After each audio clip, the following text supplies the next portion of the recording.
जय हिंद, जय महाराष्ट्र। आप देख रहे हो मुंबई खबरनामा।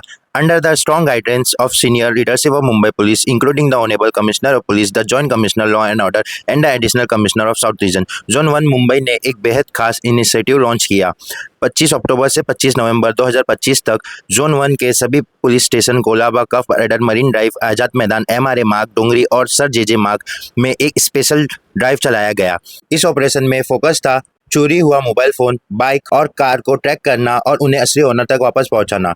इसे पूरा एक महीना ड्राइव में मुंबई महाराष्ट्र स्टेट से 211 मोबाइल फोन रिकवर किया गया। पुलिस स्टेशन के क्राइम इन्वेस्टिगेशन ऑफिसर और अनुमालदार ने CEIR पोर्टल से डाटा ट्रैकिंग और टेक्निकल इन्वेस्टिगेशन का इस्तेमाल करके ये रिमार्केबल रिकवरी किया।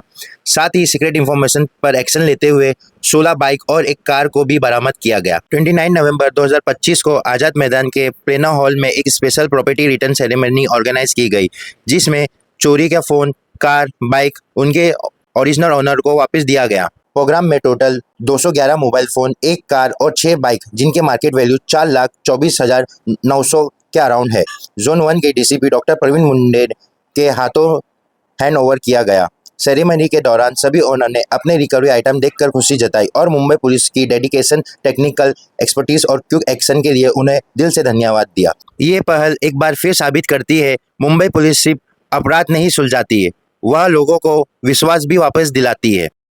आमचा SHO तुम्हाला प्रॉमिस करतो की तुम्ही टेन्शन घेऊ नका, पेशन्स ठेवा, आम्ही 100% तुमचा मोबाईल, तुमची कार, तुमची बाईक रिटर्न करू।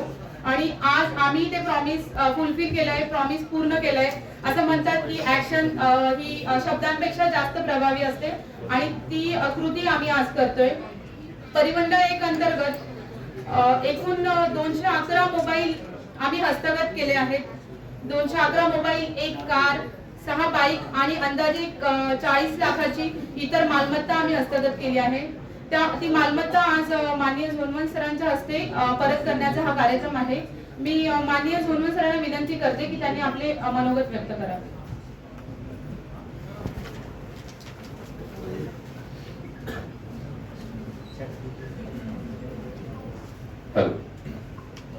मुंबई पोलीस परिमंडळ 1 म्हणजे झोन 1च्या हद्दीतील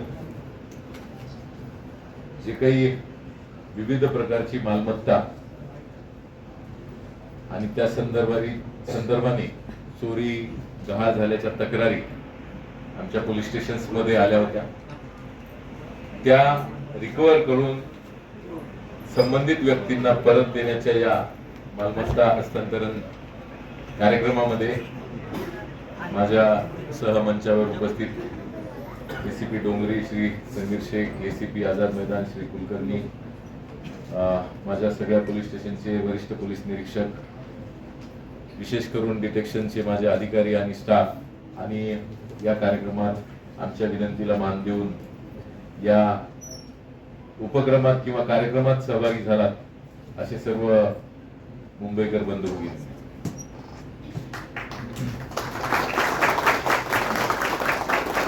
आपल्या सर्वांचे आभार मानतो की आपण या ठिकाणी आलेला आहात। या कार्यक्रमाचा हेतू एवढाच असतो की जास्तीत जास्त लोकांपर्यंत मेसेज जावा की मुंबई पोलीस तुमच्यासाठी काम करत आहे आणि तुमची मालमत्ता परत मिळवून देण्यासाठी आम्ही मेहनत घेत आहोत आणि ती परत दिली जाते, हा विश्वास जनतेपर्यंत जावा असा या कार्यक्रमाचा हेतू आहे। आणि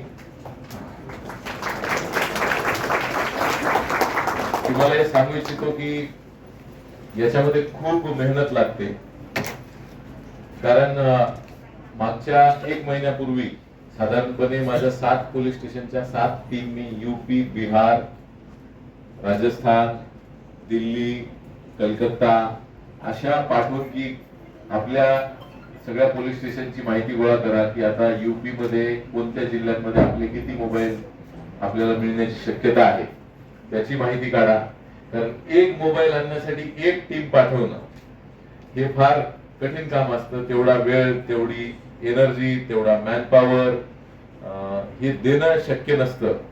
आणि उदाहरणार्थ मी बऱ्याचदा सांगतो लोकांना की म्हणजे आम्ही तर एका मोबाईलसाठी मेहनत करून ते परत आणण्याचा प्रयत्न केलेला आहे, कारण आम्ही याचीही व्हॅल्यू करतो। तुमच्या प्रॉपर्टीशी असलेलं असोसिएशन, त्याची तुम्हाला असलेली किंमत याची आम्हाला निश्चित कदर आहे, किंमत आहे आणि म्हणून तेवढं आम्ही प्रयत्न करत असतो. आमची त्यासाठी लागणारा वेळ, एनर्जी, सगळं रिसोर्सेस देण्याची सुद्धा आमची म्हणूनच तयारी आहे. मी हे सांगत होतो की उदाहरण मी देतो की जेव्हा तुम्ही सो कॉल्ड विकसित देशांमध्ये जर जात असाल फिरायला आणि युरोपियन कंट्रीज मधल्या UK, फ्रान्स कुठेही जा, जर तुमचा मोबाईल हरवला किंवा तुमची कोणतीही वस्तू कोणीतरी घेऊन गेलं तर पोलीस स्टेशन मध्ये गेल्यावर ते तुम्हाला एक चिठ्ठी देतात की तुम्ही इन्शुरन्स क्लेम करा, तपास संपलेला आहे. आणि ही वस्तुस्थिती आहे. जर कुणाला तुमचे मित्र परिवार नातेवाईक कोणी गेला असेल तर तुम्ही निश्चितपणे विचारा. ते म्हणतात आमच्याकडे हे करण्यासाठी वेळ, संसाधनं आणि एनर्जी नाही आहे, तर तुम्ही याचा इन्शुरन्स क्लेम करा. पण आम्ही इथे निश्चितपणे आमचे 100% आपल्या घडलेल्या घटनेच्या अनुषंगाने त्या व्यक्तीला न्याय देण्यासाठी, ती वस्तू परत मिळवण्यासाठी दिवस रात्र मेहनत करत माझे सहकारी आणि मुंबई पोलीस दल म्हणून आम्ही कार्यरत असतो.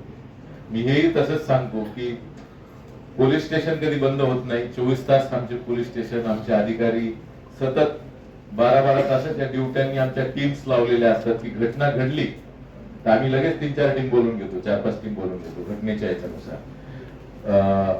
पोलिसांवरचा ताण, त्यांच्या ड्युटीचे आवर्स, त्यांचे येण्या जाण्याचे आवर्स, हे सगळा हिशोब काढला तर ते बरंच जिकिरीचं आणि कठीण आयुष्य आहे. पण आमची लोक म्हणत नाही की आम्हाला 8 तास जेव्हा ड्युटी देऊ नका, कारण लोकांना आपल्याला जर न्याय द्यायचा असेल तर आपल्याकडे उपलब्ध मनुष्यबळामध्ये जर काम करायचं असेल तर जी काही सिच्युएशन आहे, जी काही आपली परिस्थिती आहे त्याच्यातच आपल्याला काम करावं लागेल. आणि ते अतिशय उत्स्फूर्तपणे आमची लोक ते करायला तयार असतात आणि त्याच यश, त्यातूनच मिळणारं जे काही आउटपुट आहे ते हे तुमच्या समोर आहे. आणि हे अशा पद्धतीने कामकाज जे आहे ते आम्ही करतो. अनेक मी अजून त्याच संबंधित देशांबद्दल सांगेन. इथे बरेचसे पोलीस स्टेशन रविवारी बंद असतात. म्हणजे माझ्या झोन मध्ये म्हटलं तर 7 पैकी मी एकच पोलीस स्टेशन चालू ठेवणार, एकदम इमर्जन्सी असेल तर या. आपल्याकडे असं काहीच नाही.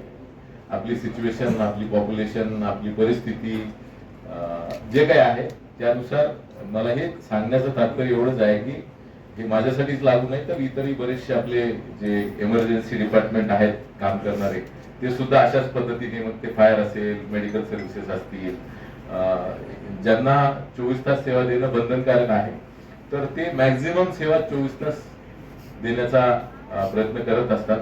तशी आपली व्यवस्था आहे. आपण त्या व्यवस्थेत स्वतःला त्या सिच्युएशनला उभं राहण्यासाठी, उत्तर देण्यासाठी आपण तसं तयार केलेलं आहे. संसाधनं, मॅनपॉवर, रिसोर्स क्रंच यामुळे काही वेळा हा ताण वाढलेला असतो, पण त्याची कुरबुर न करता आमच्या टीम ज्या आहेत ह्या कार्यरत असतात. आणि जेव्हा आम्ही हे असा कार्यक्रम घेऊन तुमच्या परत करत असताना बऱ्याच लोकांचे चांगले रिप्लाईज आम्हाला मिळतात, बरेच चांगल्या प्रतिक्रिया मिळतात आणि त्यातून हे सगळा ताण तणाव, बर्डन विसरून आमची लोक अजून मेहनतीने काम करायला त्यांचा हुरूप जो आहे तो वाढत असतो. कारण तुमच्या प्रतिक्रिया आमच्यासाठी, तुम्हाला जेव्हा आम्ही प्रॉपर्टी किंवा काही परत करतोय, कोणत्याही गोष्टीत न्याय देतोय, त्यावेळी या पीडित व्यक्तीच्या, त्यांच्या नातेवाईकांच्या चेहऱ्यावर असलेलं समाधान, आनंद आणि मुंबई पोलीस दलाप्रतीची कृतज्ञता हे एवढंच अजून आम्हाला काम करण्यासाठी पुश करत असतं. तरी पुन्हा या ठिकाणी मी आपण सर्वजण या कार्यक्रमात सहभागी झालात, नाही तर बरेचसे लोक नाही साहेब मी पोलीस स्टेशनला येतो, पटकन देऊन टाका आणि मला जायचं आहे. आम्ही त्यांचीही बाजू समजून घेतो. तर आपण या ठिकाणी सर्वजण आलात त्याबद्दल आपल्या सर्वांचे मी आभार मानतो आणि पुन्हा एकदाही सांगतो की मुंबई पोलीस दल आपल्या सगळ्यांच्या पाठीशी भक्कमपणे उभा आहे आणि प्रत्येक येणाऱ्या केसला 100% न्याय द्यायचा प्रयत्न करत असतं. निगेटिव्हिटी, क्रिटिसिझम, काही चुकीच्या बातम्या, काही चुकीची अपवादात्मक घटना, ह्या गोष्टी कधी कधी घडत असतात, पण मॅक्झिमम गोष्टी ज्या आहेत त्या चांगल्यासाठी, चांगल्या हेतूने आणि मेहनतीने केल्या जातात. एवढाच यातनं आपल्याला सांगण्याचा आमचा प्रयत्न आहे. आणि आमच्या दलाच्या आमच्या सर्व पोलीस अधिकारी, कर्मचारी, कुटुंबीय यांच्यावर आपला विश्वास आहे आणि विश्वास ठेवाल अशी अपेक्षा या ठिकाणी व्यक्त करतो आणि मी थांबतो. थँक्यू. ऐसी और इन्फॉर्मेशन वीडियो के लिए subscribe, like, comment and share our channel. जुड़े रहिए मुंबई खबरनामा, जनता की आवाज सच के साथ.